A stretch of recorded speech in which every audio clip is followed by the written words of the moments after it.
মার্কিন নাগরিকত্ব প্রত্যাহার না করে নির্বাচনী হলফনামায় মিথ্যা তথ্য দিয়েছেন ফেনী ৩ আসনের বিএনপি মনোনীত দলটির ভাইস চেয়ারম্যান আব্দুল আওয়াল মিন্টু। শুধু নাগরিকত্বই নয়, মামলার তথ্য গোপন করেছেন তিনি, যার প্রমাণসহ আব্দুল আওয়াল মিন্টুর মনোনয়নপত্র বাতিল করতে নির্বাচন কমিশনে আপিল করেছেন তার প্রতিদ্বন্দ্বী জামায়াতে ইসলামীর মনোনীত ডাক্তার ফখরুদ্দীন মানিক।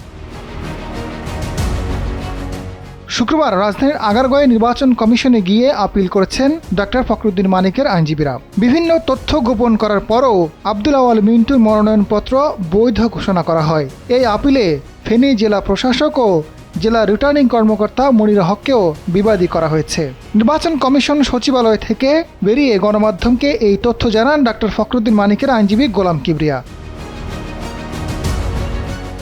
আপিল আবেদনে বলা হয়েছে, আব্দুল আওয়াল মিন্টুর মার্কিন যুক্তরাষ্ট্রে নাগরিকত্ব রয়েছে, কিন্তু হলফনামায় সেই তথ্য গোপন করেছেন। হলফনামা মিন্টু দাবি করেছেন ৯ ডিসেম্বর মার্কিন নাগরিকত্ব প্রত্যাহার করেছেন তিনি, যদিও স্বপক্ষে কোনো তথ্য দেননি। কিন্তু মার্কিন পাসপোর্ট ব্যবহার করে আব্দুল আওয়াল মিন্টু গত ৪ ডিসেম্বর থাইল্যান্ডে গেছেন। ১৫ ডিসেম্বর থাইল্যান্ড থেকে ফিরেছেনও মার্কিন পাসপোর্ট ব্যবহার করে। ৯ ডিসেম্বর মার্কিন নাগরিকত্ব বাতিল করে থাকলে এটা সম্ভব ছিল না। হলফনামায় আব্দুল আওয়াল মিন্টু তার বিরুদ্ধে থাকা মামলার তথ্য গোপন করেছেন। গণপ্রতিনিধিত্ব আদেশ অনুযায়ী এই কারণে তার মনোনয়ন বাতিল হতে পারে। আজাদ ফারুক, সময়ের আলো।